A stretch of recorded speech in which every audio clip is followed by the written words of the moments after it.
Kisah Ibu Fatmawati, penjahit bendera merah putih pada 16 Agustus 1945, Jalan Pegangsaan Timur nomor 56.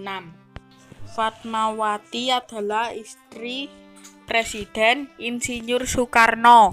Ia dilahirkan pada tanggal 5 Februari 1923 di Bengkulu. Fatmawati dan Presiden menikah pada Juli 1943. Setahun setelah pernikahannya, Jepang menjanjikan kemerdekaan untuk Indonesia. Bendera merah putih juga boleh dikibarkan dan lagu kebangsaan Indonesia Raya diizinkan berkumandang. Fatmawati kemudian berpikir bahwa memerlukan bendera merah putih untuk dikibarkan di Pegangsaan nomor 56. Pada waktu itu tidak mudah mendapatkan kain merah putih karena barang ekspor, impor semuanya berada di tangan Jepang.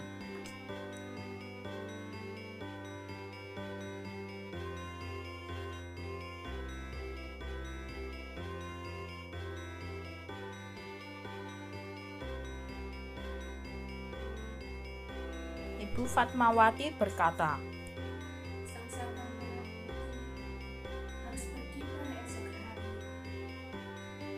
Namun, hanya ada kain putih ini. Harus ada kain merah untuk pelukan ini. Orang Brigjen Lukas Kustario tidak sengaja di balik pintu melihat Ibu Fatmawati yang sedih. Brigjen Lukas Kustario adalah seorang komandan bertubuh kecil dan cerdik, seorang pejuang kemerdekaan di Karawang yang kerap membuat tentara Belanda kerepotan dan sedang dicari-cari karena kepalanya dihargai 10 gulden. Lukas melihat kain putih yang terlalu kecil berukuran setengah meter. Kayaknya tidak pantas, benderanya sangat kecil. Kalau tidak salah, Bu Fatmawati sudah mempunyai kain spray yang cukup panjang. Tidak tega melihat bendera kecil itulah, atas inisiatif sendiri berniat mencari kain yang besar untuk bendera. Lalu ia bergegas keluar dari rumah Ibu Fatmawati dan ia berjalan begitu jauh dan sampai akhirnya ia berada di pinggir pasar dan melihat sebuah warung soto bertenda kain merah. Lukas tidak mikir lagi tentang jenis kainnya bermutu atau tidak, meski ia melihat tidak begitu bagus, bahkan sudah robek tapi masih layak dipakai.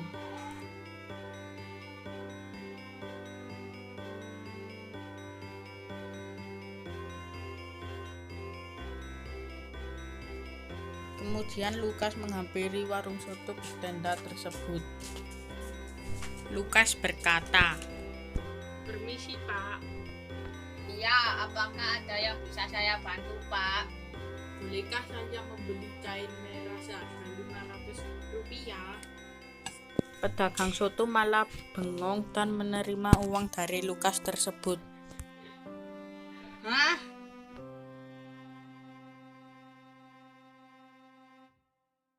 Ia terburu-buru membawa kain merah ke Bu Fatmawati. Sesampainya di sana, Lukas berkata sambil menyerahkan kain merah tersebut, "Fat, ini kain merah yang biasanya digunakan untuk bendera." Baik Lukas, terima kasih. Bu Fatmawati terharu bahagia, langsung menjahit bendera itu meski ia dalam keadaan hamil. Tapi ia tetap berjuang untuk membuat bendera tersebut demi bangsa dan negara. Terakan, Lukas langsung pergi, bahkan ketika bendera dikibarkan pada saat proklamasi, ia pun tidak tahu.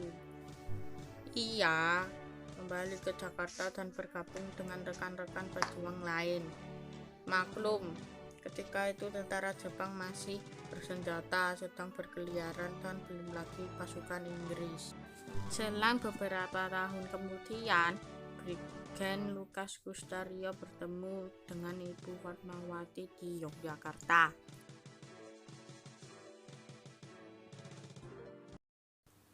Pagi harinya 17 Agustus 1945 di kediaman Soekarno, Jalan Pegangsaan Timur nomor 56, pada pukul 10, pembacaan teks proklamasi dilakukan oleh Insinyur Soekarno. Kemudian disusul pengibaran Sang Merah Putih yang telah dijahit oleh Ibu Fatmawati, dan Indonesia pun dinyatakan merdeka. Proklamasi. Kami, bangsa Indonesia, dengan ini menyatakan kemerdekaan Indonesia. Hal-hal yang mengenai pemindahan kekuasaan dan lain-lain diselenggarakan dengan cara saksama dan dalam tempo yang sesingkat-singkatnya. Jakarta, 17 Agustus 1945, atas nama bangsa Indonesia, Soekarno, Hatta.